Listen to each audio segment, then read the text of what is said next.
Welcome to our channel. Before we dive into today's hilarious yet meaningful story, if you enjoy everyday situations that carry deeper life lessons, don't forget to hit the like button, subscribe to our channel, and share this video with your friends and loved ones. Your support is what motivates us to keep bringing you stories that are relatable, funny, and filled with real-life value. And now, let's jump into a truly unbelievable situation, one that happened right in someone's own backyard. After 3 exhausting days on a business trip to Denver, Ethan Cole was looking forward to nothing more than returning to his cozy little home in the quiet neighborhood of Willow Creek. His 3-bedroom house, complete with a backyard full of wild daisies and a hammock strung between 2 old maple trees, had always been his sanctuary from the chaos of work life.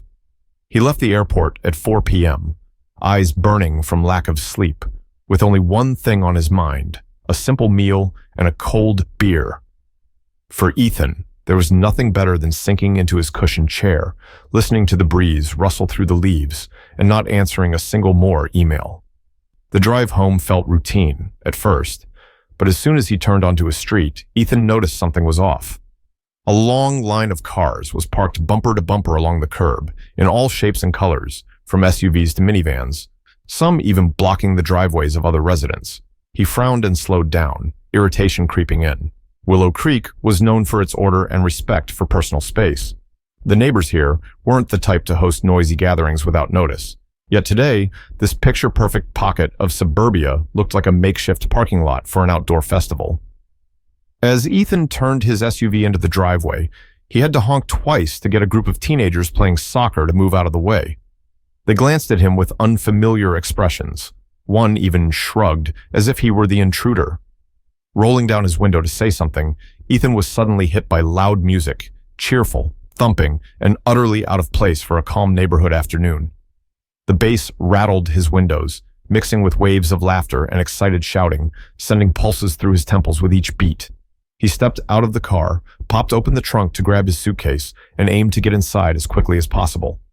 But as he turned around, an unfamiliar scene unfolded just beyond the wooden gate leading to his backyard, the place he had always treated as his private haven. From behind the house, he heard the clinking of glassware, caught a whiff of grilled meat and frosted cake drifting on the breeze. A gust of wind carried the sound closer, and through a gap in the fence, Ethan spotted the corner of a white party tent and several pink balloon clusters floating gently against the sky. He froze, his hand tightening on the suitcase handle. He didn't need to go any farther to know something was wrong, and not in a small way. Suspicion rose quickly, but Ethan tried to calm himself. Maybe the neighbors were renovating or hosting an event in their yard. But reason reminded him that the house to the left belonged to an elderly couple unlikely to throw wild parties, and the house to the right had been vacant and listed for sale for over 2 months. That left only one option: his. The music suddenly shifted to a faster remix, and by now Ethan had reached the gate. He set down his suitcase and slowly pushed the wooden door open. What he saw made every part of him freeze in disbelief. His backyard, the retreat he had nurtured with his own hands, where he'd sipped coffee on quiet weekend mornings, was now overrun with strangers.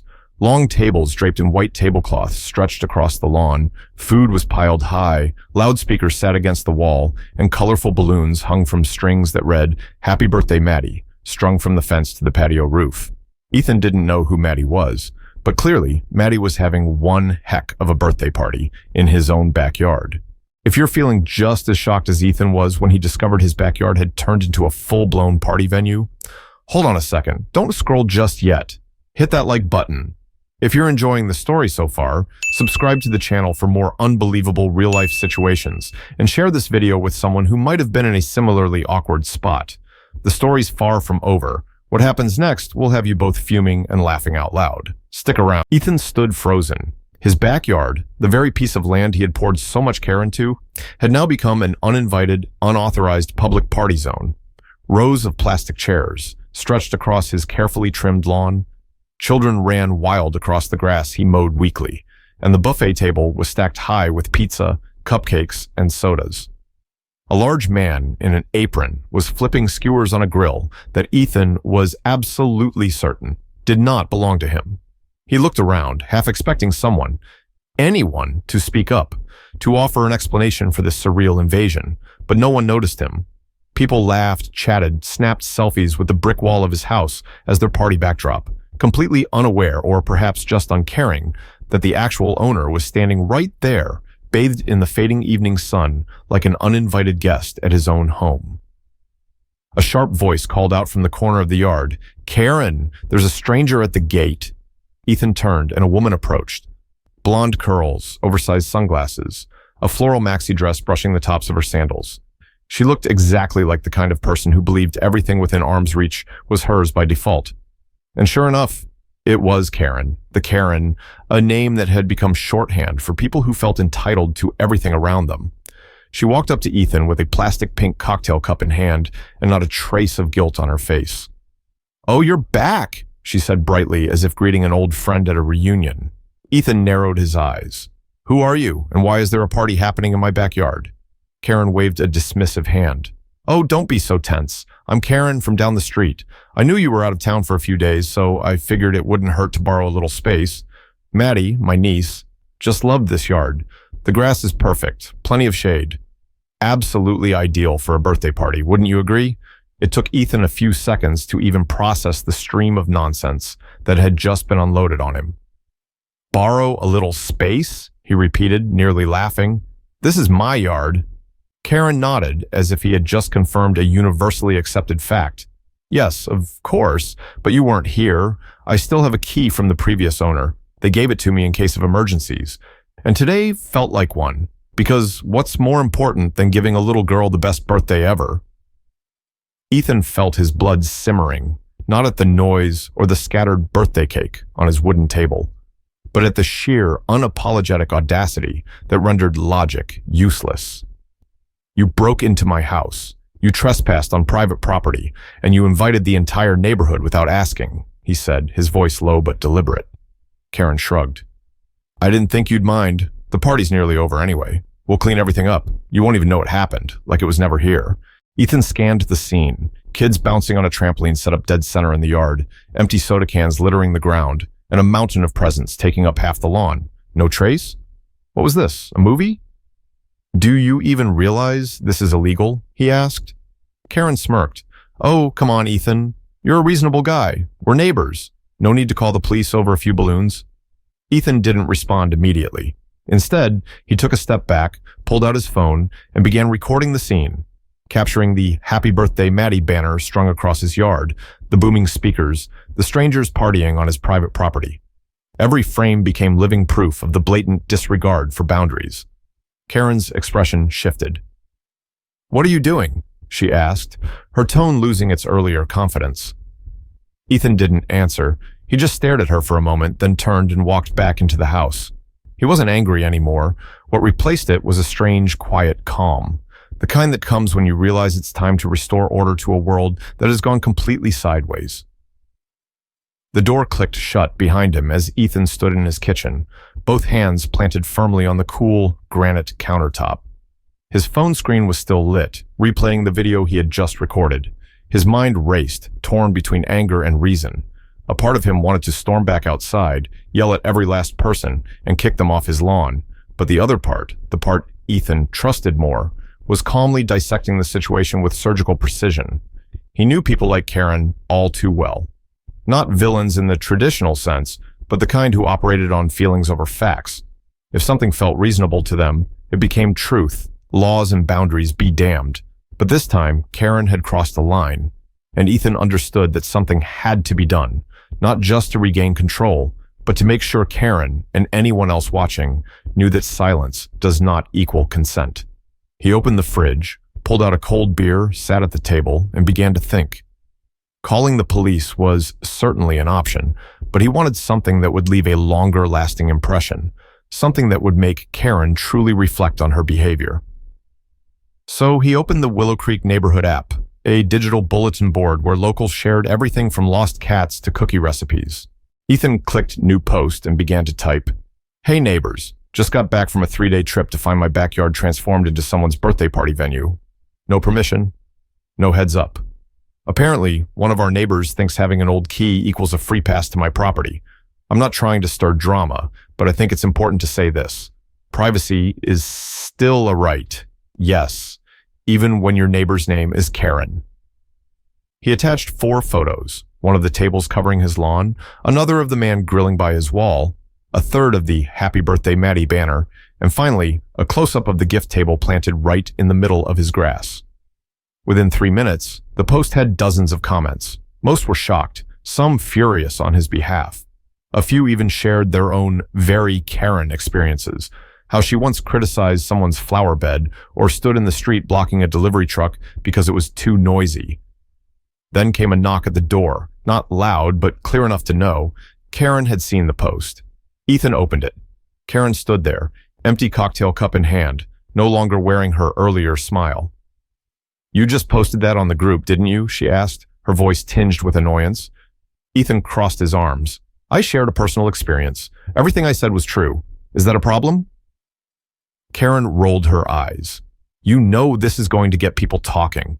I don't think you had to go that far. You could have just spoken to me directly." Ethan raised an eyebrow. "Did you speak to me before throwing a party in my backyard?" The question hit like a mirror held up to her actions.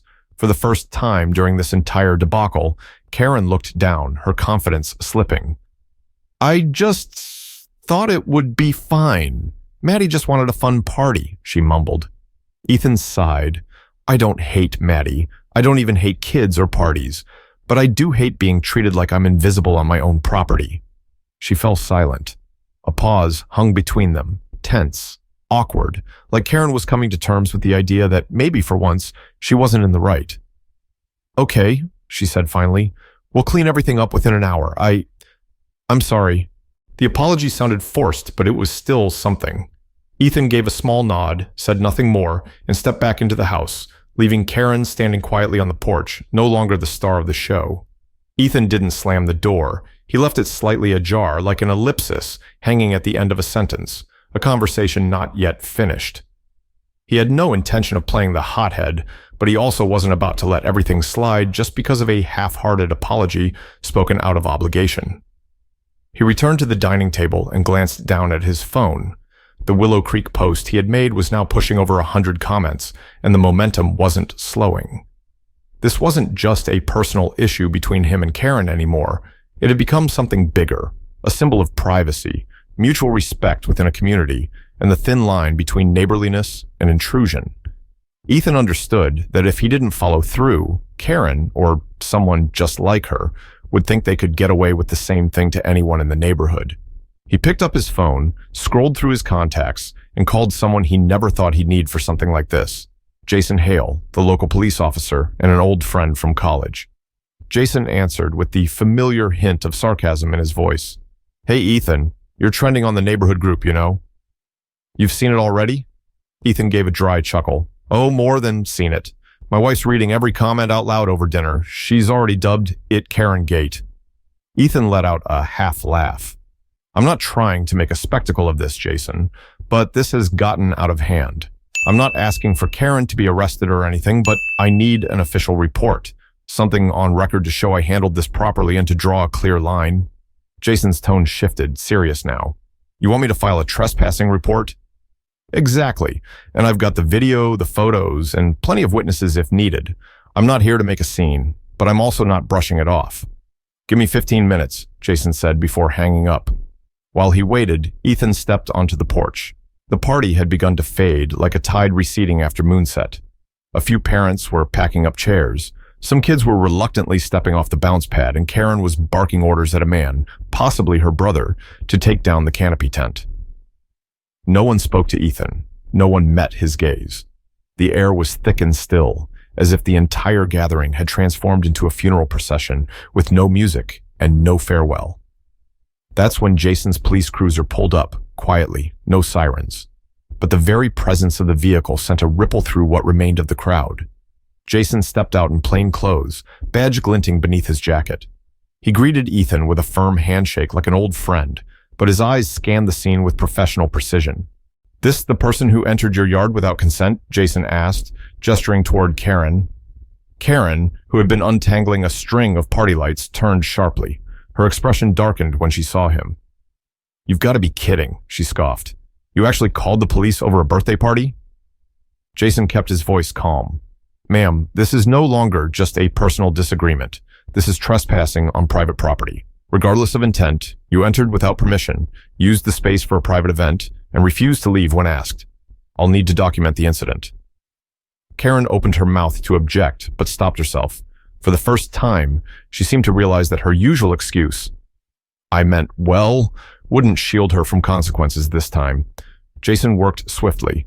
He took Ethan's statement, reviewed the evidence, and asked Karen to sign an incident report. She wasn't arrested, but a formal warning would be sent to her by the local council, and more importantly, the record would be filed for any future reference. When Jason drove away, Ethan didn't feel victorious. What he felt was restoration, a rebalancing of something he thought he had lost. He walked to the backyard and looked around. The grass was mostly empty now, save for a few tire marks in the dirt and a couple of deflated balloons clinging to the fence. He picked up one of the forgotten balloons, squeezed the remaining air out with a quiet hiss, and tossed it into the trash bin. No dramatic speeches were needed. No one had to be humiliated. All that mattered was this. This house had an owner, and the owner was home. The next morning, Ethan woke up earlier than usual. Soft spring sunlight filtered through the curtains, casting warm streaks across the hardwood floor where last night's beer can still lay on its side. Everything was so quiet, he could hear birds chirping outside, a sound he had always taken for granted, but which now felt strangely precious. For a fleeting moment, he wondered if everything that happened the day before had been some bizarre dream. But when he stepped out onto the back porch and saw trampled footprints in the grass, hardened frosting stuck to the edge of the wooden table, and a deflated balloon caught in the lavender bush, he knew it had been very real, and he had handled it the right way. After brewing a strong cup of coffee, Ethan opened the Willow Creek Facebook group. His post now had over 400 interactions. People from all corners of the neighborhood had chimed in, not only expressing outrage on his behalf, but also sharing their own past experiences with Karen. From blocking sidewalks with her car, to scolding neighbors for watering plants too early, to holding impromptu community meetings no one had agreed to attend, her reputation was well documented. One commenter, Cheryl McAdams, age 76 and living at the corner house, wrote, "Ethan, you did what many of us never dared to do. You said no. And more importantly, you followed through. Thank you for helping restore something that might seem small, but is actually very big. Respect in this community." Ethan smiled. That comment, coming from someone older and respected, meant more to him than 100 likes. He didn't need recognition, but knowing he was supported, and more than that, understood, melted away the exhaustion from the previous day. That afternoon, an unmarked envelope appeared in his mailbox. No return address, just a handwritten note on the outside. "Maddie had a wonderful time. Thank you for not making it worse." Inside was a crayon drawing of a house, a green lawn with balloons, and a brown-haired man standing beside a smiling little girl. At the bottom, in wobbly handwriting, "Thank you, Mr. Neighbor." Ethan held the picture for a long while. It didn't erase what Karen had done, but it reminded him that every situation has layers. Maddie, after all, probably had no idea her party had been held illegally, and to a child, joy doesn't come from property rights. It comes from places to run, laugh, and blow out candles. Later that day, Ethan headed out to the backyard. He rolled up his sleeves, grabbed a trash bag, and began picking up the remnants. He didn't ask for help. He didn't wait for another apology. With each sweep of the broom, he felt a little lighter, as if he were cleaning away not just crumbs and party wrappers, but days of tension that had quietly built up. By sunset, the yard had returned to its natural state, neatly trimmed grass, a clean wooden table, and his hammock swaying gently beneath the maple trees. Ethan brought out a cold beer, lay back in the hammock, and looked up at the sky painted in soft shades of orange. No more loud music, no more fake smiles, no more excuses, just the wind and the peace he had reclaimed. Before bed, he returned to his Facebook post and closed the thread with a short comment. "Thank you all for your support. I believe we deserve a neighborhood where privacy is respected and kindness isn't mistaken for weakness. If you've ever gone through something similar, don't be afraid to speak up. Sometimes doing the right thing means pressing post at the right moment." There were no cheering crowds, no victory toast, but Ethan knew he had won, not because Karen was embarrassed or warned, but because he had stood firm in his values, refused to let decency be trampled, and showed that being quiet doesn't mean being weak. And sometimes, that's the sweetest victory of all.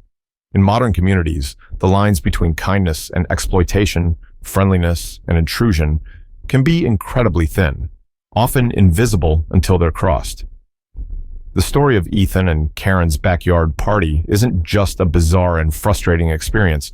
It's a powerful reminder of the importance of personal boundaries, mutual respect, and the courage to stand up when something feels wrong. One of the clearest takeaways from this story is that kindness does not equal weakness. Ethan wasn't confrontational by nature, but when his private space was blatantly invaded, he stood up, not with yelling or aggression, but with reason and calm, responsible action. He didn't choose revenge fueled by emotion. Instead, he documented the situation, addressed it transparently within the community, and turned to the law when necessary. His response showed that level-headedness and rational thinking can be the most powerful tools, especially in situations where emotions could easily take over. The story also highlights a truth we often encounter but rarely address. Some people believe they are right, even when they are clearly not. Karen represents a certain kind of person, those who mask entitlement with confidence, and who use good intentions to justify crossing boundaries. And when no one says no, that behavior tends to continue, spreading like a silent infection in community culture. We live in a society where balance between the individual and the collective is essential, but balance doesn't mean allowing others to step all over your personal boundaries. Respecting someone's space, property, and consent is not a formality. It's the foundation of a healthy, functioning community. Perhaps the most beautiful part of Ethan's story is that even after being treated unfairly, he didn't lose his sense of decency. He cleaned up the mess left behind, accepted Maddie's innocent gesture of gratitude, and never let anger harden him. That's the portrait of someone who knows how to defend what matters without losing who they are. In life, there will be moments when you have to speak up. Do it. Not to win an argument, but to protect the values you stand for. Because if you don't defend your boundaries, someone else will assume they don't exist.